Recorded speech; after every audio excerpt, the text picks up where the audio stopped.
প্ৰথম ইলেকশ্যন খেলি আপুনি হাৰিলে মই আপোনাক সুধিব বিচাৰোঁ যে ইলেকশ্যনৰ আগতে বহুত মানুহে খবৰ লয় ধাৰা ভালে আছে এবাৰ লগ পাব পাৰোঁ বহুত কিবা কিবি থাকে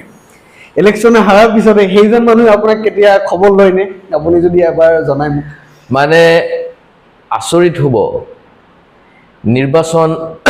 হৰাৰ সময়ত যি ধৰণে মানুহ খবৰ লৈছিলে মই আচৰিত হ'ব বুলি শব্দটো এই কাৰণেই কৈছোঁ এতিয়াও বহু মানুহে ইমান খবৰ লয় আৰু মোক প্ৰত্যেকটো মুহূৰ্তত ফোন কৰি পেলাই কয় যে আপুনি হতাশ নহ'ব আপুনি যুদ্ধ দিছে আপোনাৰ লগত আমি আছোঁ ৰাইজ আপোনাৰ লগত আছে আপুনি প্ৰথমবাৰ নিৰ্বাচনত অৱতীৰ্ণ হৈ 6.5 লাখ ভোট পাইছে এজন দুজনৰ কথা নহয় বৰপেটা লোকসভা সমষ্টিৰ